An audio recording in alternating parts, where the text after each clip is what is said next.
Hello friends, fatty liver അഥവാ കരളിൽ കൊഴുപ്പടിയ ഇന്ന് എല്ലാവർക്കും അറിയുന്ന ഒരു അസുഖമാണിത്.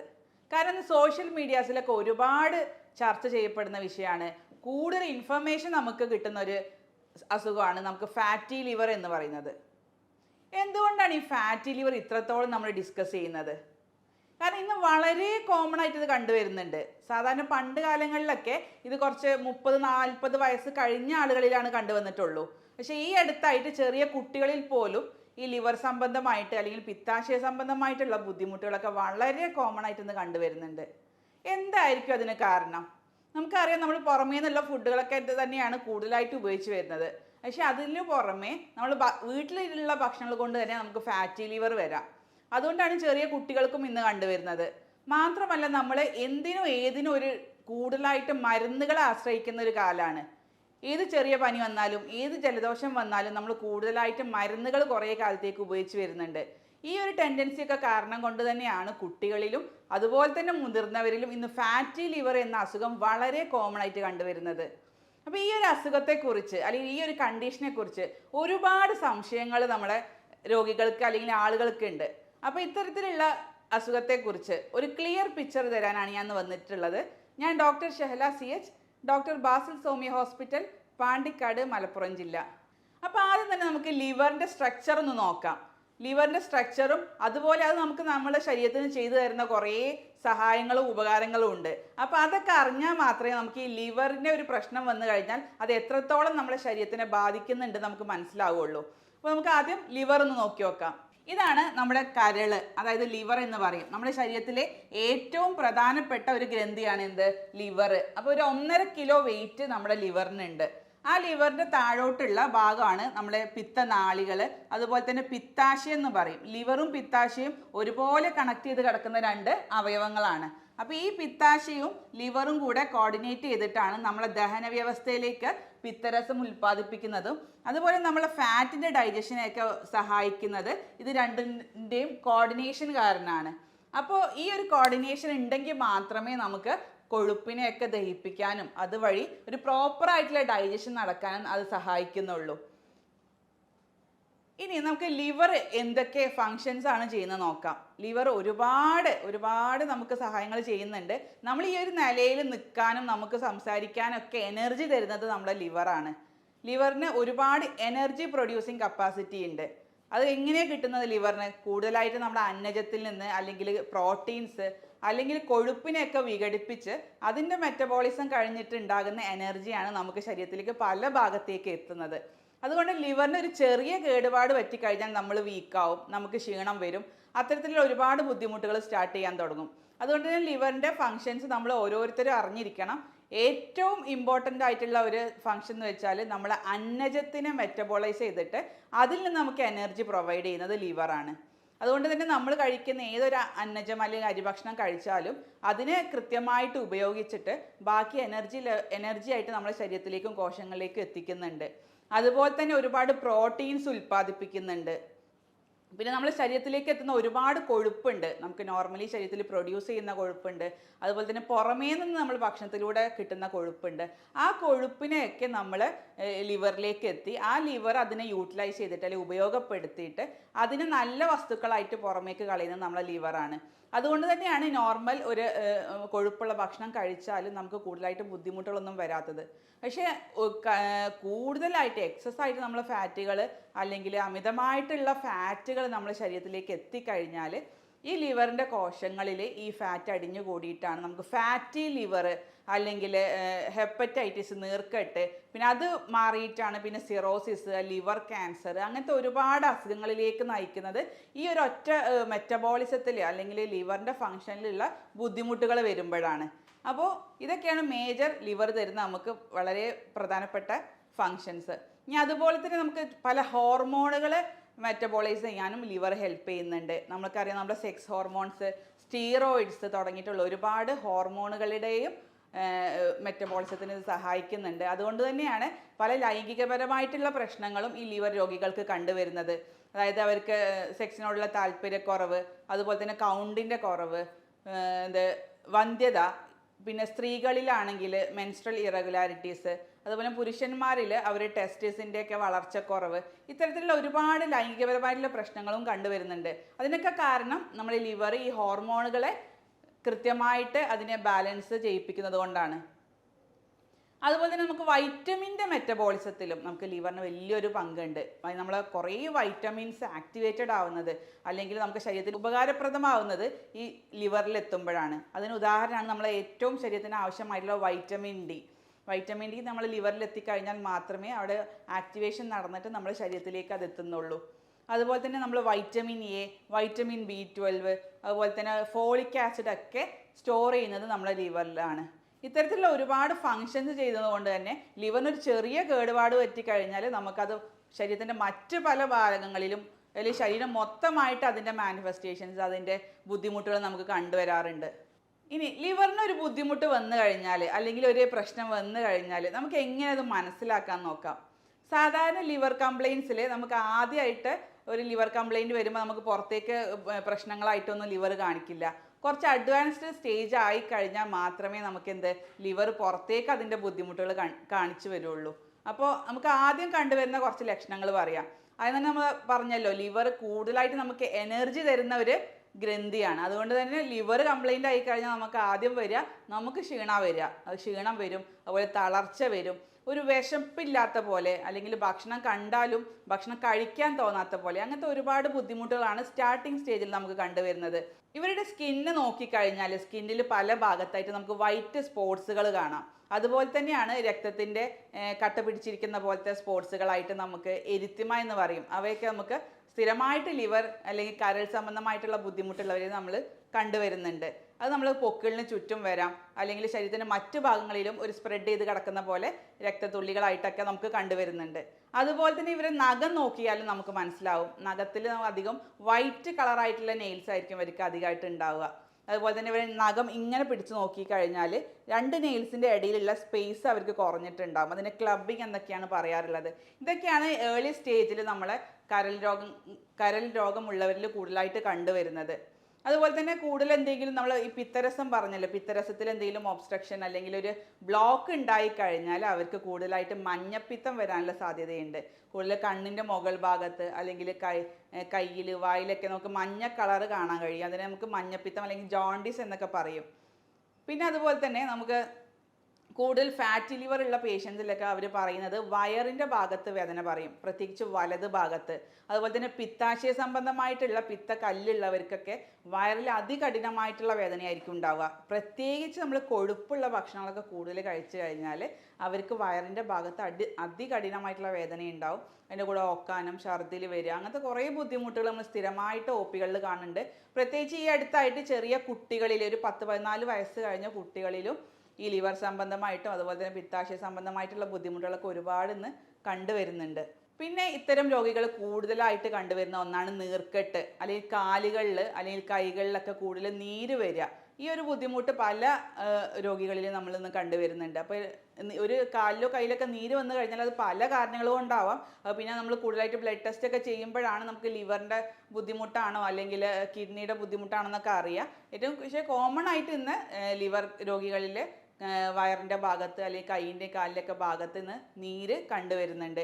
കുറച്ച് സിറോസിസ് സ്റ്റേജിലൊക്കെ എത്തിയ രോഗികളിലാണെങ്കിൽ വയറിലൊക്കെ അധികമായിട്ട് നീര് വന്നിട്ട് ആ നീരൊക്കെ കുത്തിയെടുക്കേണ്ട അവസ്ഥ വരെ വന്ന് കാണാറുണ്ട്. ഇത്തരത്തിൽ നമുക്ക് പുറത്തേക്കുള്ള ലക്ഷണങ്ങൾ കാണിച്ചു തുടങ്ങിക്കഴിഞ്ഞാൽ നമ്മൾ ഉടനെ ഒരു ഡോക്ടറെ കണ്ടിട്ട് അത്യാവശ്യം ബ്ലഡ് ടെസ്റ്റുകളൊക്കെ നമുക്ക് ചെയ്യേണ്ടതുണ്ട്. ഈ ബ്ലഡ് ടെസ്റ്റുകൾ ചെയ്താൽ മാത്രമേ നമുക്ക് ലിവർ ഫങ്ഷൻസ് എത്രത്തോളം അത് കുറഞ്ഞിട്ടുണ്ട് അല്ലെങ്കിൽ എത്രത്തോളം ലിവർ ഡാമേജ് വന്നിട്ടുണ്ട് എന്നൊക്കെ അറിയണമെങ്കിൽ കൃത്യമായിട്ട് നമ്മൾ ബ്ലഡ് ടെസ്റ്റുകൾ ഫോളോ ചെയ്യണം. അതിൽ ഏറ്റവും പ്രധാനമായിട്ട് നമ്മൾ ഫസ്റ്റ് ചെയ്യിപ്പിക്കാറുള്ളത് ലിവർ ഫങ്ഷൻ ടെസ്റ്റാണ്. ലിവർ ഫങ്ഷൻ ടെസ്റ്റിൽ നമുക്കറിയാം ബിലിറൂബിൻ ചെക്ക് ചെയ്യും, SGOT, SGPT എൻസൈംസ് ഒന്നും എല്ലാവരും വളരെയധികം കേട്ടിട്ടുണ്ടാവും. സോഷ്യൽ മീഡിയാസിലൊക്കെ വളരെയധികം ഇന്ന് കൂടുതൽ ചർച്ച ചെയ്യുന്ന എൻസൈമുകളാണ് ഈ SGOT, SGPT എന്നൊക്കെ പറയുന്നത്. ഇപ്പോൾ ബിലിറൂബിൻ നമുക്ക് ആദ്യം നോക്കാം. ബിലിറൂബിൻ എന്ന് പറയുമ്പോൾ ഒരു പിഗ്മെൻ്റ് ആണ്, ലിവർ ഉൽപ്പാദിപ്പിക്കുന്ന ഒരു പിഗ്മെൻ്റ് ആണ്. ഇപ്പോൾ ഈ ലിവറിലോ അല്ലെങ്കിൽ നമ്മൾ ലിവറിൻ്റെ നാളികളിലൊക്കെ ഒരു ബ്ലോക്ക് വന്നു കഴിഞ്ഞാൽ അല്ലെങ്കിൽ പിത്തരസം കെട്ടിക്കിടന്നു കഴിഞ്ഞാൽ ഈ ബിലിറൂബിൻ്റെ അളവ് കൂടും. അപ്പോൾ നമുക്ക് കൂടുതലായിട്ട് മഞ്ഞ കളറ് ശരീരത്തിൻ്റെ പല ഭാഗങ്ങളിൽ വരുന്നതാണ് ഈ ജോണ്ടിസ് എന്നൊക്കെ പറയുന്നത്. അപ്പോൾ ആ ബിലിറൂബിൻ്റെ അളവ് കൂടുതലാണെങ്കിൽ അവിടെ എന്തെങ്കിലും ഒരു ബ്ലോക്കോ കാര്യങ്ങളോ ലിവറിൽ ഉണ്ടാവും. അതുപോലെ തന്നെയാണ് SGPT എന്ന് പറയുന്ന enzyme, serum glutamic pyruvic transaminase എന്ന് പറയുന്ന ഈ എൻസൈം നോർമലി നമ്മുടെ ശരീരത്തിലുണ്ട്. ഒരു നോർമൽ ലെവൽ നമ്മളെ സീറത്തിൽ കാണാം. ഒരു 10 to 20 അല്ലെങ്കിൽ 10 to 40 യൂണിറ്റ് പെർ ലിറ്ററിൽ നമുക്ക് ബ്ലഡിൽ കണ്ടുവരുന്നുണ്ട്. അത് കാരണം ലിവർ സെൽസ് നോർമലി നമ്മൾ സിറത്തിലേക്ക് അത് ഉൽപ്പാദിപ്പിക്കുന്നുണ്ട്. പക്ഷേ ഈ ലിവർ സെൽസ് ഡാമേജ് ആയിക്കഴിഞ്ഞാൽ, നീർക്കെട്ടൊക്കെ വന്നു കഴിഞ്ഞാൽ കൂടുതലായിട്ട് ഇതിൻ്റെ ഉൽപ്പാദനം നടന്നിട്ട് അതിൻ്റെ ലെവൽ നമുക്ക് ബ്ലഡിൽ കൂടുതലായിട്ട് കാണാം. അപ്പോഴാണ് നമ്മൾ SGPT കൂടുന്നതായിട്ട് നമ്മൾ കണ്ടുവരുന്നത്. പക്ഷെ മറ്റു ചില കേസുകൾ എന്ന് പറയുമ്പോൾ ചിലപ്പോൾ ലിവർ ട്യൂമറിൻ്റെ കേസിൽ അല്ലെങ്കിൽ കുറച്ച് അഡ്വാൻസ്ഡ് ആയിട്ടുള്ള കേസിലൊക്കെ ആണെങ്കിൽ ഈ ലിവർ കോശങ്ങൾ അല്ലെങ്കിൽ കരൾ കോശങ്ങൾ മുഴുവനായിട്ട് നശിച്ചിട്ടുണ്ടാവും. അപ്പോൾ നമുക്ക് ഈ SGPTൻ്റെ റിലീസൊക്കെ വളരെ കുറഞ്ഞും കാണാറുണ്ട്. അപ്പോൾ നമുക്ക് ബ്ലഡ് നോക്കുമ്പോൾ SGPT കുറവാണ് കാണുക. അപ്പോൾ SGPT വളരെ കുറഞ്ഞാലും അല്ലെങ്കിൽ SGPT വളരെ കൂടിക്കഴിഞ്ഞാലും നമുക്ക് ലിവർ സംബന്ധമായിട്ടുള്ള ബുദ്ധിമുട്ടുകൾ ഉണ്ടോ എന്ന് നമുക്ക് നോക്കേണ്ടിയിരിക്കുന്നു. അതുപോലെ തന്നെയാണ് ആൽക്കലൈൻ ഫോസ്ഫറ്റേസ് എന്ന് പറഞ്ഞൊരു എൻസൈം ഉണ്ട്. സാധാരണ അതിൻ്റെ ലെവൽ ഒരു 210 210 ആ റേഞ്ചിലൊക്കെയാണ് അതിൻ്റെ ലെവൽ വരുന്നത്. അതുപോലെ തന്നെ ഇതുപോലെ പിത്തരസത്തിൽ എന്തെങ്കിലും ഒരു ബ്ലോക്ക് ഉണ്ടായി കഴിഞ്ഞാലൊക്കെയാണ് കൂടുതലായിട്ട് ഈ ആൽക്കലൈൻ ഫോസ്ഫറ്റേസ് എന്ന എൻസൈം കൂടുന്നതായിട്ട് കണ്ടിട്ടുള്ളത്. അതുപോലെ തന്നെ നമ്മൾ പറഞ്ഞു ലിവർ ഉൽപ്പാദിപ്പിക്കുന്ന മറ്റൊരു പ്രോട്ടീനാണ് ആൽബുമിൻ. അപ്പോൾ ലിവറിൽ എന്തെങ്കിലും ഡാമേജ് ഉണ്ടായി കഴിഞ്ഞാൽ നമുക്ക് സെറത്തിൽ അതിൻ്റെ ആൽബുമിൻ്റെ ലെവലും കുറഞ്ഞ് കണ്ടിട്ടുണ്ട്. പിന്നെ നമ്മൾ നോക്കുന്നതാണ് കൊളസ്ട്രോൾ ലെവൽ. കൊളസ്ട്രോൾ ലെവൽ മിക്കവാറും ലിവർ പേഷ്യൻസിൽ അല്ലെങ്കിൽ ഫാറ്റി ലിവർ ഉള്ള ആളുകളിൽ കൊളസ്ട്രോൾ ലെവൽ കൂടുതലായിട്ടായിരിക്കും കാണുന്നുണ്ടാവുക. അപ്പോൾ ഇത്തരത്തിലുള്ള ഒരു ബേസിക് ആയിട്ടുള്ള ടെസ്റ്റുകൾ നമ്മൾ നിർദ്ദേശിച്ചു കൊടുക്കാറുണ്ട്. എങ്കിൽ മാത്രമേ നമുക്ക് ഈ ഫാറ്റി ലിവർ എത്രത്തോളം അത് സിവിയറിറ്റി ഉണ്ട് അല്ലെങ്കിൽ അത് വേറെ എന്തെങ്കിലും സ്റ്റേജിലേക്ക് പോയിട്ടുണ്ടോ എന്നൊക്കെ അറിയണമെങ്കിൽ ഈ ബ്ലഡ് ടെസ്റ്റുകൾ കൃത്യമായിട്ട് ചെയ്യുക. ബ്ലഡ് ടെസ്റ്റുകൾ കഴിഞ്ഞാൽ പിന്നെ നമ്മൾ ചെയ്യിപ്പിക്കുന്ന ഒരു ടെസ്റ്റുകളാണ് സ്കാനിങ്, അൾട്രാസോണോഗ്രാഫി എന്ന് പറയും. അൾട്രാസോണോഗ്രാഫിയിൽ നമുക്ക് ലിവറിൻ്റെ സൈസ് അതുപോലെ തന്നെ അതിൻ്റെ എക്കോ ടെക്സ്ചറൊക്കെ നമുക്ക് കൃത്യമായിട്ട് മനസ്സിലാക്കാൻ കഴിയുക ഈ അൾട്രാസോണോഗ്രാഫിയിലാണ്. സാധാരണ ഗ്രേഡ് 1 ഫാറ്റി ലിവറിലൊക്കെ ആണെങ്കിൽ ലിവറിൻ്റെ സൈസ് കൂടിയിട്ടുണ്ടാവും, അതിൻ്റെ ടെക്സ്ചറിൽ ചെറിയ മാറ്റങ്ങളൊക്കെ വന്നിട്ടുണ്ടാവും. പിന്നെ പിത്താശയക്കല്ലുകൾ ഉണ്ടെങ്കിൽ അതും നമുക്ക് സ്കാനിങ്ങിലൂടെ കൃത്യമായിട്ട് അതിൻ്റെ അളവും എണ്ണവും ഒക്കെ നമുക്ക് കൃത്യമായിട്ട് കിട്ടുന്നത് അൾട്രാസോണോഗ്രാഫിയിലൂടെയാണ്. അത് നമുക്ക് സിമ്പിളായിട്ട് ചെയ്യാൻ പറ്റിയ ഒരു ടെസ്റ്റാണ്. പേഷ്യൻസിന് വേദനയോ കാര്യങ്ങളോ ഒന്നും ഉണ്ടാവില്ല. ഒരു സ്കാനിങ് സെൻറ്ററിൽ പോയി ചെയ്ത് കഴിഞ്ഞാൽ തന്നെ നമുക്ക് കൃത്യമായിട്ട് ലിവറിൻ്റെ കാര്യങ്ങളൊക്കെ കിട്ടും. ഇതിലേറെ കുറച്ച് അഡ്വാൻസ്ഡ് ആയിട്ടുള്ള ഒരു സ്കാനിങ് ആണ് ഫൈബ്രോ സ്കാനിങ് എന്ന് പറയും.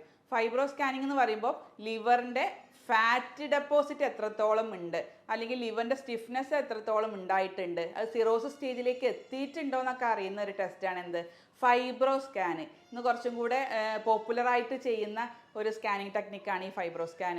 അതിൽ സാധാരണ ഒരു കിലോ പാസ്കൽ യൂണിറ്റിലാണ് ഈ ലിവറിൻ്റെ സ്റ്റിഫ്നെസ് ഒക്കെ നമ്മൾ മെഷർ ചെയ്യുക. സാധാരണ 2 to 7 കിലോ പാസ്കലൊക്കെ ആണെങ്കിൽ അവരുടെ ലിവർ വളരെ ഹെൽത്തി ആണെന്ന് തന്നെ നമുക്ക് പറയാം. പക്ഷേ ഒരു 75 എബോവ് ആയിക്കഴിഞ്ഞാൽ ലിവറിൻ്റെ സ്റ്റിഫ്നെസ് സ്റ്റാർട്ട് ചെയ്യും. പിന്നെ അത് സിറോസിസ് സ്റ്റേജിലേക്കൊക്കെ എത്താനുള്ള സാധ്യത വളരെ കൂടുതലാണ്. അപ്പോൾ ഈ ഒരു ടെസ്റ്റ് ചെയ്താൽ തന്നെ നമുക്കത് ഫാറ്റി ലിവറിൻ്റെ സിവിയറിറ്റിയും അത് സിറോസിസിലേക്കൊക്കെ എത്തിയിട്ടുണ്ടോ എന്ന് മനസ്സിലാക്കണമെങ്കിൽ ഫൈബ്രോ സ്കാനിങ് തന്നെ ചെയ്യണം. പിന്നെ ഇതിലേറെ കൂടുതലായിട്ട് അഡ്വാൻസ്ഡ് ആയിട്ട് നമുക്ക് ചെയ്യുന്ന ടെക്നിക്കുകളാണ് നമ്മൾ CT സ്കാൻ ചെയ്യും, അതുപോലെ MRI സ്കാനൊക്കെ ചെയ്ത് വരുന്നുണ്ട്. MRIയിലും CT സ്കാനിലൊക്കെ ഒന്നും കൂടെ നമുക്ക് ലിവറിൻ്റെ ട്യൂമേഴ്സ്, ഫാറ്റി ലിവറൊക്കെ പ്രോഗ്രസ് ചെയ്തിട്ട് അതിൽ ക്യാൻസർ മുഴകൾ വന്നിട്ടുണ്ടോ അല്ലെങ്കിൽ ഇൻഫെക്ഷൻസ് വന്നിട്ട് ആബ്സസുകളൊക്കെ ഡെവലപ്പ് ചെയ്തിട്ടുണ്ടോ അല്ലെങ്കിൽ ബ്ലഡ് വെസൽസിൽ എന്തെങ്കിലും ഒരു ബ്ലോക്ക് വന്നിട്ടുണ്ടോ എന്നൊക്കെ അറിയണമെങ്കിൽ കുറച്ചും കൂടെ അഡ്വാൻസ്ഡ് ആയിട്ടുള്ള CT MRI ഒക്കെ നമ്മൾ ചെയ്യിപ്പിക്കാറുണ്ട്. പിന്നെ ചുരുക്കം ചില കേസുകളിൽ നമ്മൾ ലിവർ ബയോപ്സി എടുക്കാൻ പറയാറുണ്ട്. ലിവർ ബയോപ്സി എന്നൊക്കെ പറയുമ്പോൾ ലിവർ ട്യൂമറൊക്കെ ഉള്ള കേസിൽ ഒന്ന് കൺഫർമേഷന് വേണ്ടിയിട്ട് ലിവർ ബയോപ്സി ചെയ്യിപ്പിക്കാറുണ്ട്. പക്ഷേ അത് കോമൺ ആയിട്ട് ചെയ്യുന്ന ടെസ്റ്റ് അല്ല, ചില അഡ്വാൻസ്ഡ് കേസസിൽ മാത്രം നമ്മൾ ചെയ്യിപ്പിക്കുന്ന ടെസ്റ്റാണ് ലിവർ ബയോപ്സി. ഇനി ഇങ്ങനെയൊക്കെ നമ്മൾ ബ്ലഡ് ടെസ്റ്റിലൂടെയും സ്കാനിങ്ങിലൂടെയൊക്കെ നമ്മൾ ഫാറ്റി ലിവർ കണ്ടെത്തി കഴിഞ്ഞാൽ അതിൻ്റെ ഒരു ഗ്രേഡായിട്ട് നമുക്ക് അതിനെ വേർതിരിക്കാം. ഗ്രേഡ് 1 ഫാറ്റി ലിവർ ഉണ്ട്, ഗ്രേഡ് 2 ഉണ്ട്, ഗ്രേഡ് 3 ഉണ്ട്. ഗ്രേഡ് 1 ഫാറ്റി ലിവർ ആണ് ഒട്ടുമിക്ക ആളുകളിലും നമ്മൾ സ്കാനിങ് റിപ്പോർട്ടിൽ കാണുന്നത്. നമ്മൾ വേറെ എന്തെങ്കിലും ഒരു ആവശ്യത്തിന്, വേറെ എന്തെങ്കിലും ഹെർണിയ കാരണോ അല്ലെങ്കിൽ കല്ലൊക്കെ കാരണം സ്കാനിങ് എടുക്കുമ്പോൾ മിക്കവാറും ആളുകളുടെ സ്കാനിങ് റിപ്പോർട്ടിൽ ഗ്രേഡ് 1 ഫാറ്റി ലിവർ എന്ന് എഴുതിയിട്ടുണ്ടാവും. അപ്പോൾ പലർക്കും സംശയമാണ് എങ്ങനെയാണ് ഈ ഗ്രേഡ് 1 ഫാറ്റി ലിവർ വന്നിട്ടുള്ളത്, അത് നമുക്ക് മരുന്ന് കുടിച്ച് തന്നെ മാറ്റണോ അല്ലെങ്കിൽ വേറെ എന്തെങ്കിലും ഭക്ഷണ രീതികൾ കൊണ്ട് മാറ്റാൻ കഴിയുമോ എന്നൊക്കെ പലരും ചോദിക്കാറുണ്ട്. അപ്പോൾ അതിൻ്റെ ഡീറ്റെയിൽസ് ഞാൻ ഇനി പറയുന്നുണ്ട്. ഇത് ഗ്രേഡ് 1 നമ്മൾ കൂടുതലായിട്ട് ശ്രദ്ധിച്ചിട്ടില്ലെങ്കിൽ പോകുന്ന മറ്റൊരു സ്റ്റേജാണ് ഗ്രേഡ് 2 ഫാറ്റി ലിവർ. ഗ്രേഡ് 2 പിന്നെ പ്രോഗ്രസ് ചെയ്തിട്ട് ഗ്രേഡ് 3 ആവും. പിന്നെ അത് സിറോസിസിലേക്കും ലിവർ ചുരുക്കത്തിലേക്കും പിന്നീട് അത് ചുരുക്കം കേസുകളിൽ ലിവർ ക്യാൻസറിലേക്കൊക്കെ എത്താനുള്ള സാധ്യതയുണ്ട്. അപ്പോൾ എന്തെങ്കിലും ലിവറിൽ എന്തെങ്കിലും ഒരു ബുദ്ധിമുട്ട് നമ്മൾ തുടക്കത്തിലേ കണ്ടു കഴിഞ്ഞാൽ അപ്പോൾ അത് കൃത്യമായിട്ട് നമ്മൾ ഡയഗ്നോസ് ചെയ്തിട്ട് അതിനുള്ള ട്രീറ്റ്മെൻറ്റ് ഉടനെ എടുക്കേണ്ടതാണ്. കാരണം ലിവറിൽ ഒരു പ്രശ്നം വന്നു കഴിഞ്ഞാൽ അത് ലിവർ ആദ്യം കാണിച്ചു തരില്ല, നമുക്ക് കുറേ അഡ്വാൻസ് ചെയ്തിട്ടേ നമുക്ക് കാണിച്ചു തരുള്ളൂ. അപ്പോൾ ഏകദേശം ലിവർ ഫുള്ള് ഡാമേജ് ആയിട്ടുണ്ടാവും. അപ്പോൾ നമ്മൾ ആദ്യം തന്നെ ഇങ്ങനത്തെ ഒരു സംശയം തോന്നിക്കഴിഞ്ഞാൽ നമ്മൾ ആദ്യം ലിവറിൻ്റെ സ്കാനിങ് എടുത്തിട്ട് അത് ഹെൽത്തി ആണോ അൺഹെൽത്തി ആണോ എന്ന് കൃത്യമായിട്ട് ചെക്ക് ചെയ്തിട്ട് അതിനാവശ്യമായിട്ടുള്ള ഫോളോ അപ്പുകൾ ഡോക്ടേഴ്സിൻ്റെ അടുത്ത് നിന്ന് സ്വീകരിക്കുക. ഇതാണ് ലിവർ രോഗങ്ങൾക്കും അല്ലെങ്കിൽ ഫാറ്റി ലിവറിനൊക്കെ നമ്മൾ കൃത്യമായിട്ട് മനസ്സിലാക്കിയിരിക്കേണ്ട ഒരു കാര്യം ഇതാണ്. ഇനി ഈ ഫാറ്റി ലിവർ വരാൻ കുറേ ആളുകൾക്ക് കുറേ റിസ്ക് ഗ്രൂപ്പുകളുണ്ട്. കുറച്ച് റിസ്ക് ഗ്രൂപ്പിന് മാത്രമാണ് ഈ ഫാറ്റി ലിവറും അതുപോലെ തന്നെ ലിവർ സംബന്ധമായിട്ടുള്ള മറ്റു ബുദ്ധിമുട്ടുകളൊക്കെ കൂടുതലായിട്ട് കണ്ടുവരുന്നത്. അപ്പോൾ അത്തരം ആളുകൾ പ്രത്യേകിച്ച് ഇത് ശ്രദ്ധിക്കണം, അവർക്ക് വരാനുള്ള സാധ്യതയും വളരെ കൂടുതലാണ്. അത്തരത്തിലുള്ളൊരു ഗ്രൂപ്പാണ് ഒന്ന് ആൽക്കഹോൾസ് യൂസ് ചെയ്യുന്നവർ. ആൽക്കഹോൾ യൂസ് ചെയ്യുന്നവരിൽ എന്തായാലും ഉറപ്പാണ് അവർക്ക് ഫാറ്റി ലിവർ എന്തായാലും ഭാവിയിൽ വരും. അത് നമ്മൾ പണ്ട് മുതലേ അത് കേട്ട് വരുന്നൊരു കാര്യമാണ്, ആൽക്കഹോൾ ഉപയോഗിക്കുന്നവർക്ക് മാത്രമേ ഫാറ്റി ലിവർ വരുള്ളൂ എന്ന്. പക്ഷേ ഈ അടുത്ത് അങ്ങനെയല്ല, ആൽക്കഹോൾ ഉപയോഗിക്കാതെ വീട്ടിലിരിക്കുന്ന അമ്മമാരിൽ അല്ലെങ്കിൽ വീട്ടിലിരിക്കുന്ന കുട്ടികളിൽ ഇന്ന് ഫാറ്റി ലിവർ വരുന്നുണ്ട്. അതിൻ്റെ പ്രധാനപ്പെട്ട കാരണം എന്ന് വെച്ചാൽ അവർക്കുള്ള സെഡൻഡറി കുട്ടികളൊക്കെ ആണെങ്കിൽ മിക്കവാറും ഇന്ന് കുട്ടികൾ വീടിൻ്റെ അകത്ത് തന്നെ ഇരിക്കുന്ന കുട്ടികളാണ്. കൂടുതൽ അവർക്ക് കളികളില്ല, എക്സസൈസുകളില്ല, അധികം ഒരു സെഡൻഡറി ഹാബിറ്റ്സ് ഉള്ള കുട്ടികളിലാണ് ഇന്ന് ഫാറ്റി ലിവർ കണ്ടുവരുന്നത്. പിന്നെ അവർ കഴിക്കുന്ന ഭക്ഷണം അതുപോലെ തന്നെയാണ്, അധികം കൊഴുപ്പുള്ള ഭക്ഷണങ്ങൾ, പിസ്സ ബർഗർ പോലത്തെയുള്ള കൂടുതൽ കൊഴുപ്പടങ്ങിയിട്ടുള്ള ഭക്ഷണങ്ങൾ അമിതമായിട്ട് കഴിക്കുന്നത് കൊണ്ടും ഇത്തരം കുട്ടികളിൽ കണ്ടുവരുന്നുണ്ട്. അതുപോലെ തന്നെ ഇപ്പോൾ ക്ലിനിക്കിൽ നമ്മൾ പ്രാക്ടീസ് ചെയ്യുമ്പോൾ കൂടുതൽ കണ്ടുവരുന്നതാണ് പിത്താശയ കല്ലുകളും ഇത്തരം കുട്ടികളിൽ കൂടുതൽ കണ്ടുവരുന്നുണ്ട്. എന്തെങ്കിലും കൊഴുപ്പുള്ള ഒരു ബിരിയാണി കഴിച്ചാലൊക്കെ കുട്ടികൾക്ക് പിറ്റേന്ന് രാവിലെ ഭയങ്കരമായിട്ട് വയറുവേദന വരിക, ഓക്കാനം വരിക, ഛർദി വരിക, ഇത്തരത്തിലുള്ള ബുദ്ധിമുട്ടുകളാണ് ഇപ്പോൾ നമ്മൾ കുട്ടികളിൽ കൂടുതലായിട്ട് കണ്ടുവരുന്നത്. അതുപോലെ തന്നെ തടി കൂടുതലുള്ള ആളുകളിൽ ഇത് വരാനുള്ള ചാൻസ് കൂടുതലാണ് ഫാറ്റി ലിവർ. അതുപോലെ തന്നെ നമ്മൾ പ്രഗ്നൻസി അല്ലെങ്കിൽ ഡെലിവറി കഴിഞ്ഞ സ്ത്രീകളിൽ അവർ ആ സമയത്താണ് കൂടുതൽ അരിയാഹാരം കഴിക്കുന്നുണ്ടാവും, ലേഹ്യം കഷായം പോലത്തെ കുറേ സാധനങ്ങൾ കഴിക്കുന്നത് കൊണ്ടാണ് അവർക്ക് കൂടുതലായിട്ട് ഫാറ്റി ലിവർ അത്തരം സ്ത്രീകളിൽ നിന്ന് കണ്ടുവരുന്നത്. പിന്നെ അതുപോലെ തന്നെ ഷുഗർ കൺട്രോൾ ചെയ്യാത്തവരിലും ഇത് കൂടുതലായിട്ട് ഫാറ്റി ലിവർ കണ്ടുവരുന്നുണ്ട്. പിന്നെ വേറൊരു റിസ്ക് ഗ്രൂപ്പ് എന്ന് പറയുന്നത് നമുക്ക് viral infections, hepatitis B, C ഒക്കെ എന്ന് വളരെ കോമൺ ആണ്. ഇത്തരത്തിൽ ലിവർ സംബന്ധമായിട്ടുള്ള എന്തെങ്കിലും ഇൻഫെക്ഷൻസ് ഉള്ളവരിലും ഫാറ്റി ലിവർ അത് ഉണ്ടാവാനുള്ള സാധ്യത വളരെ കൂടുതലാണ്. നമുക്ക് ഈ ഫാറ്റി ലിവർ കണ്ടുപിടിച്ച് നമുക്ക് അതിന് ആവശ്യമായിട്ടുള്ള ട്രീറ്റ്മെൻറ്റ് നമ്മൾ എടുത്തിട്ടില്ലെങ്കിൽ അത് എന്തൊക്കെ കോംപ്ലിക്കേഷൻസിലേക്ക് പോകാമെന്ന് നോക്കാം. സാധാരണ നമ്മൾ പറഞ്ഞല്ലോ, ലിവർ കോശങ്ങളിൽ നമ്മൾ കൊഴുപ്പ് അടിയുന്നത് കാരണം ഉണ്ടാകുന്ന ഒരു അവസ്ഥയാണ് ഫാറ്റി ലിവർ. ആ ഫാറ്റി ലിവർ നമ്മൾ കൂടുതലായിട്ട് ശ്രദ്ധിച്ചിട്ടില്ലെങ്കിൽ പിന്നെ അടുത്ത സ്റ്റേജ് എന്ന് വെച്ചാൽ സ്റ്റിയറ്റോ ഹെപ്പറ്റൈറ്റിസ് ആണ്. അതായത് നമ്മളെ കരൾ കോശങ്ങൾക്ക് നീർക്കെട്ട് സംഭവിക്കുന്ന ഒരു അവസ്ഥയാണ് സ്റ്റിയറ്റോ ഹെപ്പറ്റൈറ്റിസ്. അത് പ്രോഗ്രസ് ചെയ്തിട്ടാണ് നമുക്ക് സിറോസിസ് സ്റ്റേജ്, നമ്മളെ കോശങ്ങൾ ഒന്നും കൂടെ ചുരുങ്ങി പോകുന്ന അവസ്ഥയാണ് സിറോസിസ് സ്റ്റേജ്. അതും പ്രോഗ്രസ് ചെയ്തിട്ടാണ് നമ്മൾ ലിവർ ക്യാൻസറുകൾ, റെയർ കേസുകൾ നമുക്ക് ലിവർ ക്യാൻസറുകളും നമ്മൾ കണ്ടുവരുന്നുണ്ട്. അപ്പോൾ ഇത്തരത്തിലുള്ള ഒരു സൈക്കിൾ എന്നല്ല, ഒരു പ്രോഗ്രഷനായിട്ട് അത് അഡ്വാൻസ് ചെയ്യുന്ന ഒരു അസുഖമാണ് ഈ ഫാറ്റി ലിവർ എന്ന് പറയുന്നത്. അപ്പോൾ ഈ ഫാറ്റി ലിവർ നമ്മൾ കൃത്യമായിട്ട് മനസ്സിലാക്കി അത് അവോയ്ഡ് ചെയ്യാനുള്ള മെഷേഴ്സ് നമ്മൾ എന്തായാലും എടുത്തിരിക്കണം. നമ്മൾ പുറമേന്ന് ഭക്ഷണം കഴിച്ചതുകൊണ്ട് മാത്രമല്ല ഈ ഫാറ്റി ലിവർ വരുന്നത്. അത് അങ്ങനെയാണെങ്കിൽ നമുക്ക് സ്ത്രീകൾക്കും കുട്ടികൾക്കും ഒന്നും കൂടുതൽ കണ്ടുവരില്ല. പക്ഷേ ഇപ്പോൾ ഈ അടുത്തായിട്ട് സ്ത്രീകളിലും കുട്ടികളിലും കൂടി വരാനുള്ള കാരണം നമ്മുടെ അടുക്കളയിലുള്ള കുറച്ച് ഭക്ഷണങ്ങൾ കഴിച്ചത് കൊണ്ട് തന്നെയാണ്. അപ്പോൾ അടുക്കളയിലുള്ള ഏതൊക്കെ ഭക്ഷണങ്ങൾ നമ്മൾ ഒഴിവാക്കണം, എന്തൊക്കെ ഭക്ഷണം നമ്മൾ ആഡ് ചെയ്യണം എന്നുള്ള കാര്യങ്ങളാണ് ഞാൻ ഇനി അടുത്തത് പറയാൻ ഉദ്ദേശിക്കുന്നത്. നമ്മൾ അടുക്കളയിൽ നിത്യേന ഉപയോഗിച്ച് വരുന്ന കുറച്ച് ഭക്ഷണ പദാർത്ഥങ്ങളുണ്ട്. അതിൽ ഏറ്റവും ഇമ്പോർട്ടൻ്റ് ആയിട്ട് നമ്മൾ അവോയ്ഡ് ചെയ്യേണ്ട ഒരു ഭക്ഷണമാണ് നമ്മൾ പഞ്ചസാര അഥവാ ഷുഗർ എന്ന് പറയുന്നത്. ഈ ഷുഗർ അല്ലെങ്കിൽ പഞ്ചസാര നമ്മൾ ദിവസേന ചായയിൽ കാപ്പിയിലൊക്കെ നമ്മൾ ഡെയിലി ഉപയോഗിച്ച് വരുന്നുണ്ട്. അപ്പോൾ അതിൻ്റെ ഉപയോഗം കൂടിക്കഴിഞ്ഞാൽ ഈ കൂടുതലായിട്ടുള്ള ഷുഗർ നമ്മൾ ലിവറിൽ പോയിട്ട് ഫാറ്റായിട്ടാണ് സ്റ്റോർ ചെയ്യുന്നത്. അങ്ങനെയാണ് നമ്മൾ ഈ ഷുഗർ കൂടുതലായിട്ട് ഉപയോഗിക്കുന്ന ആളുകളിൽ ഫാറ്റി ലിവർ വരുന്നത്. മാത്രമല്ല നമ്മൾ പഞ്ചസാരയ്ക്ക് ഒരു ഇൻഫ്ലമേറ്ററി പ്രോപ്പർട്ടിയും കൂടെ ഉണ്ട്. കരളിലൊക്കെ നീർക്കെട്ട് ഉണ്ടാക്കാനുള്ള ഒരു പ്രോപ്പർട്ടിയും കൂടെ ഉണ്ടായതുകൊണ്ട് നമ്മൾ ഫസ്റ്റ് ഓഫ് ഓൾ അവോയ്ഡ് ചെയ്യേണ്ടത്, ഏറ്റവും കൂടുതലായിട്ട് നമ്മൾ ഒഴിവാക്കേണ്ട ഒരു സാധനമാണ് പഞ്ചസാര. രണ്ടാമതായിട്ട് നമ്മൾ ഏറ്റവും കൂടുതൽ അടുക്കളയിൽ ഉപയോഗിക്കുന്ന ഒരു സാധനമാണ് നമ്മൾ ഉപ്പ്, സാൾട്ട് എന്ന് പറയും. ഈ ഉപ്പിനും ഇതുപോലെ തന്നെ അത് കൂടുതലായിട്ട് ഉപ്പ് നമ്മൾ എല്ലാ ഭക്ഷണ പദാർത്ഥങ്ങളിലും ഉപയോഗിച്ച് കഴിഞ്ഞാലും ഇതുപോലെ തന്നെ ഫാറ്റ് അക്യുമുലേറ്റ് ചെയ്യാനും അവിടെ നീർക്കെട്ട് ഉണ്ടാക്കാനൊക്കെ അത് വളരെയധികം കാരണമാകുന്നുണ്ട്.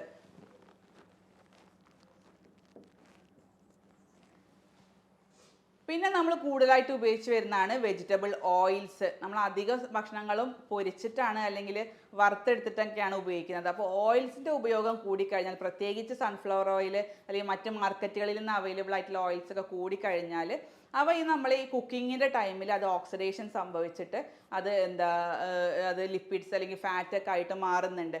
അപ്പോൾ അത്തരത്തിലുള്ള ഓയിൽസിൻ്റെ ഉപയോഗം നിങ്ങൾ പരമാവധി കുറയ്ക്കുക.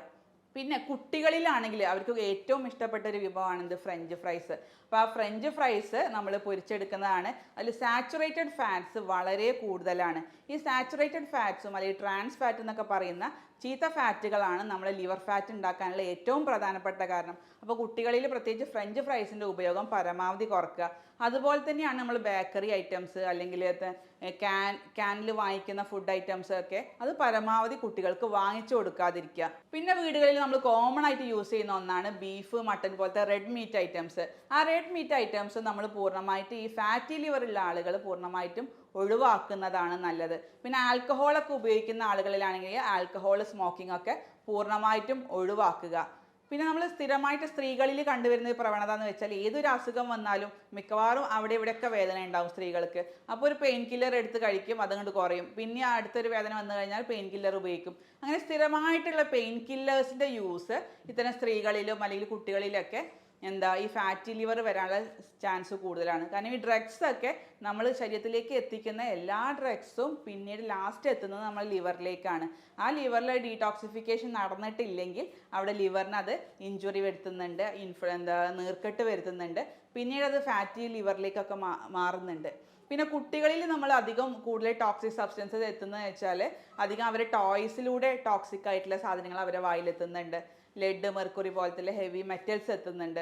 അതുപോലെ തന്നെ പെൺകുട്ടികളാണെങ്കിൽ കൂടുതൽ അവർ യൂസ് ചെയ്യുന്ന മേക്കപ്പ് സാധനങ്ങളിലൊക്കെ ഇന്ന് വളരെയധികം ഹെവി മെറ്റൽസ് അടങ്ങിയിട്ടുണ്ട്. അതൊക്കെ കൂടുതലായിട്ട് ഉപയോഗിച്ച് കഴിഞ്ഞാൽ കുട്ടികളിൽ അവർക്ക് പെട്ടെന്ന് തന്നെ ഫാറ്റി ലിവർ വരാനും കരൾ സംബന്ധമായിട്ടുള്ള മറ്റ് ബുദ്ധിമുട്ടുകൾ വരാനുള്ള സാധ്യതകളുണ്ട്. അപ്പോൾ ഇത്രയൊക്കെ കാര്യങ്ങൾ നമ്മൾ ഡെയിലി ഉപയോഗിച്ച് വരുന്ന സാധനങ്ങളാണ്. മിക്കവാറും എല്ലാവരുടെ അടുക്കളയിലും കിച്ചണിലും അതുപോലെ തന്നെ ഡെയിലി ആക്ടിവിറ്റീസിലും നമ്മൾ ഉപയോഗിക്കുന്ന സാധനങ്ങളുണ്ട്. ഇവ പൂർണ്ണമായിട്ടും ഒഴിവാക്കുക. അപ്പോൾ ഒഴിവാക്കി കഴിഞ്ഞാൽ മാത്രമേ നമുക്ക് ലിവറിനെ ഒരു ഹെൽത്തി ആയിട്ട് കൊണ്ടുപോകാൻ കഴിയുള്ളൂ. അതുപോലെ തന്നെ നമുക്ക് എന്തൊക്കെ ഭക്ഷണങ്ങൾ ഇനി ആഡ് ചെയ്യാൻ നോക്കാം. അതിൽ ഏറ്റവും പ്രധാനപ്പെട്ടത് എന്ന് വെച്ചാൽ നമ്മൾ ഫ്രൂട്ട്സും വെജിറ്റബിൾസും തന്നെയാണ്. നാരുകൾ അടങ്ങിയിട്ടുള്ള ഫ്രൂട്ട്സും വെജിറ്റബിൾസും ധാരാളം നമ്മളെ ഭക്ഷണത്തിൽ ഉൾപ്പെടുത്തുക. അതിൽ വെജിറ്റബിൾസിൽ, അത് പച്ചക്കറികളിൽ നമ്മൾ ക്രൂസിഫറസ് ഫാമിലിയിൽ പെടുന്ന വെജിറ്റബിൾസ്, അതായത് ക്യാബേജ്, കോളിഫ്ലവർ ഒക്കെയാണ് നമ്മൾ കൂടുതലായിട്ട് ഉൾപ്പെടുത്തേണ്ടത്. കാരണം അതിലൊക്കെ ഗ്ലൂട്ടാത്തയോണിൻ്റെ അളവ് കൂടുതലുണ്ട്. ഒരു പവർഫുൾ ആയിട്ടുള്ള ഒരു ആൻറ്റി ഓക്സിഡൻറ്റും കൂടിയാണ് അത് നമ്മളെ ലിവറിനെ ഡീടോക്സിഫൈ ചെയ്യാനും ഫാറ്റി ലിവറിനൊക്കെ മറികടക്കാനൊക്കെ അത് വളരെയധികം സഹായിക്കുന്നുണ്ട്. വെള്ളം നല്ലപോലെ കുടിക്കുക. ഒരു 2.5-3 ലിറ്റർ വെള്ളം ധാരാളം കുടിക്കുക കേട്ടോ. പിന്നെ അതുപോലെ തന്നെ നമുക്ക് ഭക്ഷണത്തിൽ ഉൾപ്പെടുത്താൻ പറ്റുന്ന ഒരു സ്പൈസാണ് നമുക്ക് മഞ്ഞൾ. മഞ്ഞൾ എന്ന് വെച്ചാൽ ഭയങ്കര antioxidant property, anti inflammatory property ഉള്ളത് കൊണ്ട് തന്നെ മഞ്ഞൾ ഈ ലിവറിനെ സംരക്ഷിക്കാൻ അത് സഹായിക്കുന്നുണ്ട്. അതുപോലെ തന്നെ നാരങ്ങ, ചെറുനാരങ്ങയിൽ ഒരുപാട് ആൻറ്റി ഓക്സിഡൻറ്റ് പ്രോപ്പർട്ടി ഉണ്ടായത് കാരണം ചെറുനാരങ്ങയും ഇത്തരം അസുഖങ്ങൾക്ക് വളരെ ഉപകാരപ്രദമാണ്. നമുക്ക് രാവിലെ വെറും വയറ്റിൽ കഴിക്കാൻ പറ്റുന്ന ഒരു സൂപ്പർ ഒരു ഡ്രിങ്ക് പറയാം. രാവിലെ ഒരു ഗ്ലാസ് ഇളം ചൂടുവെള്ളം എടുത്തിട്ട് അതിലൊരു ടേബിൾ സ്പൂൺ ആപ്പിൾ സിഡർ വിനേഗറും അതുപോലെ തന്നെ നാരങ്ങമുറിയുടെ നീരും കൂടെ ആഡ് ചെയ്തിട്ട് നമ്മൾ വെറും വയറ്റിൽ കഴിക്കുകയാണെങ്കിൽ നമ്മളെ ദഹനം ശരിയായിട്ട് നടക്കാൻ നമ്മളെ ബോഡി അത് പ്രിപ്പയർ ചെയ്യുന്നുണ്ട്. അതുപോലെ തന്നെ നമുക്ക് പെട്ടെന്ന് വിശപ്പ് അടക്കാനൊക്കെ അത് വളരെയധികം അത് സഹായിക്കുന്നുണ്ട്. ഇത്തരം ഫാറ്റി ലിവർ ഉള്ള ആളുകൾ കൃത്യമായിട്ട് ഈ ഒരു ഡ്രിങ്ക് കുടിക്കുക. അത് നിങ്ങൾക്ക് നല്ലൊരു റിസൾട്ട് തന്നെ അത് തരുന്നതായിരിക്കും. ഇതുപോലെ തന്നെ നമ്മൾ കൂടുതലായിട്ട് ഫൈബർ, നാരുകൾ അടങ്ങിയിട്ടുള്ള വെജിറ്റബിൾസും ഫ്രൂട്ട്സും സാലഡ് ആക്കിയിട്ടൊക്കെ നിങ്ങൾ കഴിക്കുക. പിന്നീട് നമുക്ക് കൂടുതലായിട്ട് ഭക്ഷണത്തിൽ ഉൾപ്പെടുത്താൻ പറ്റുന്നതാണ് ഒമേഗ-3 ഫാറ്റി ആസിഡ്സ് അടങ്ങിയിട്ടുള്ള നമ്മൾ അയല, മത്തി, ട്യൂണ ഇത്തരത്തിലുള്ള മീനുകളൊക്കെ കൂടുതലായിട്ട് നമ്മൾ അരി ഭക്ഷണത്തിൻ്റെ കൂടെ ഉൾപ്പെടുത്തുക. പിന്നെ മാത്രമല്ല നമ്മളെ ബെറീസ്, സ്ട്രോബെറി അല്ലെങ്കിൽ ബ്ലൂബെറി തുടങ്ങിയിട്ടുള്ള ബെറീസും ഇത്തരത്തിലുള്ള ലിവർ രോഗങ്ങളുള്ളവർക്ക് വളരെയധികം നല്ലതാണ്. നമ്മൾ വീട്ടിൽ തയ്യാറാക്കിയിട്ടുള്ള വെളിച്ചെണ്ണ നമുക്ക് കുറച്ച് എമൗണ്ടിൽ നമുക്ക് ഡെയിലി ഭക്ഷണത്തിൽ ഉൾപ്പെടുത്താം. അത് നല്ലതാണ്. മറ്റ് സൺഫ്ലവർ ഓയിലുകളും മറ്റ് മാർക്കറ്റുകളിൽ കിട്ടുന്ന മറ്റ് ഓയിലുകളും പൂർണ്ണമായിട്ടും ഒഴിവാക്കുക. അതുപോലെ തന്നെ നമ്മൾ ഒമേഗ 3 ഫാറ്റി ആസിഡ്സ് അടങ്ങിയിട്ടുള്ള നമ്മൾ അയല, മത്തി, ട്യൂണ ഫിഷ് തുടങ്ങിയിട്ടുള്ള മീനുകളും നമ്മൾ കൂടുതലായിട്ട് ഉൾപ്പെടുത്താൻ ശ്രദ്ധിക്കുക. പിന്നെ ബെറീസ് അല്ലെങ്കിൽ ഒലീവ് ഓയിലൊക്കെ ഇത്തരം കരൾ രോഗങ്ങളുള്ളവർക്ക് വളരെയധികം നല്ലതാണ്. ചെറിയുള്ളി, അതുപോലെ തന്നെ വെളുത്തുള്ളി, സൾഫർ കണ്ടന്റ് കൂടുതലുള്ള ഉള്ളികളാണിത്. ഇവ കൂടുതൽ പവർഫുൾ ആൻറ്റി ഓക്സിഡൻറ്റ് പ്രോപ്പർട്ടീസ് ഉള്ളത് കൊണ്ട് തന്നെ നമ്മുടെ ലിവറിൻ്റെ നീർക്കെട്ടിനെയൊക്കെ അത് മാറ്റാൻ അത് വളരെയധികം സഹായിക്കുന്നുണ്ട്. പിന്നെ നാരങ്ങ നമ്മൾ പറഞ്ഞ പോലെ ഡ്രിങ്കിൽ പറഞ്ഞ പോലെ തന്നെ ഡെയിലി ഒരു നാരങ്ങ ഉപയോഗിക്കുന്നതും ഈ ലിവർ രോഗങ്ങൾക്ക് വളരെയധികം സഹായിക്കുന്നുണ്ട്. അപ്പോൾ ഈ ഒരു കാര്യങ്ങൾ നിങ്ങൾ ഫോളോ ചെയ്യുകയാണെങ്കിൽ തന്നെ, കൃത്യമായിട്ട് അത് ഫോളോ ചെയ്യുകയാണെങ്കിൽ നമുക്ക് ഫാറ്റി ലിവർ ഗ്രേഡ് 1 ഒക്കെ നമുക്ക് പൂർണ്ണമായിട്ടും നോർമൽ സ്റ്റേറ്റിലേക്ക് നമുക്ക് കൊണ്ടുവരാൻ സാധിക്കും. പിന്നെ പരമാവധി എക്സസൈസ് ചെയ്യുക. ഒരു അരമണിക്കൂർ 1 മണിക്കൂർ എക്സസൈസ് ഡെയിലി നിങ്ങൾ ചെയ്യുക. പിന്നെ ഓവർ വെയിറ്റ് ഉള്ള ആളുകളാണെങ്കിൽ അവരുടെ വെയിറ്റിൻ്റെ ഒരു 10% നിങ്ങൾ കുറക്കാൻ ശ്രദ്ധിക്കുക. ഒരു 80 കിലോ വെയിറ്റ് ഉള്ള ആളാണെങ്കിൽ ഒരു 8 കിലോ നിങ്ങൾ കുറച്ച് കൊണ്ടുവരിക. അപ്പോൾ തന്നെ നമുക്ക് ലിവറിൻ്റെ ഒരുപാട് ഫാറ്റി കണ്ടൻറ്റൊക്കെ അതിൽ നിന്ന് പോകുന്നതാണ്. ഇത്തരത്തിലുള്ള കാര്യങ്ങൾ, ഞാൻ ഈ പറയുന്ന കാര്യങ്ങൾ കൃത്യമായിട്ട് നിങ്ങൾ ഫോളോ ചെയ്തിട്ടുണ്ടെങ്കിൽ ഉറപ്പായിട്ടും നിങ്ങൾക്ക് ഫാറ്റി ലിവർ വിത്തിൻ ഒരു മന്ത്സിൻ്റെ ഉള്ളിൽ തന്നെ, ഒരു മാസങ്ങൾക്കുള്ളിൽ തന്നെ നിങ്ങൾക്ക് അത് നോർമൽ സ്റ്റേജിലേക്ക് എത്തും. പിന്നെ ഗ്രേഡ് 2, ഗ്രേഡ് 3 അല്ലെങ്കിൽ സിറോസിസ് സ്റ്റേജിലേക്കൊക്കെ എത്തിക്കഴിഞ്ഞാൽ നിങ്ങൾ ഡോക്ടറെ കണ്ടിട്ട് അതിന് കൃത്യമായിട്ടുള്ള ഒരു ട്രീറ്റ്മെൻറ്റ് മൊഡാലിറ്റി നിങ്ങൾ സ്വീകരിക്കുക, അല്ലെങ്കിൽ ഉപദേശങ്ങൾ സ്വീകരിക്കുക. എന്നാൽ മാത്രമേ നമുക്കത് കൃത്യമായിട്ടത് മാറ്റാൻ കഴിയുകയുള്ളൂ. അപ്പോൾ ഈ ഒരു കാര്യങ്ങൾ നിങ്ങൾ ജീവിതത്തിൽ ഫോളോ ചെയ്യുക. നിങ്ങൾക്ക് എന്തായാലും ഒരു പോസിറ്റീവ് റിസൾട്ട് എന്തായാലും നിങ്ങൾക്ക് കിട്ടും. അത് നിങ്ങൾക്ക് കിട്ടിയിട്ടുണ്ടെങ്കിൽ, പോസിറ്റീവ് റിസൾട്ട് കിട്ടുമ്പോൾ നിങ്ങൾക്ക് അതിൻ്റെ വിലയേറിയിട്ടുള്ള അഭിപ്രായങ്ങളൊക്കെ നിങ്ങൾക്ക് കമൻ്റായിട്ടും കൂടെ രേഖപ്പെടുത്താം. അപ്പോൾ ഇത്രയും പറഞ്ഞുകൊണ്ട് ഞാൻ നിർത്തുന്നു. സ്നേഹത്തോടെ doctor Shahala CH, doctor Basil Somiya hospital, Pandikkad.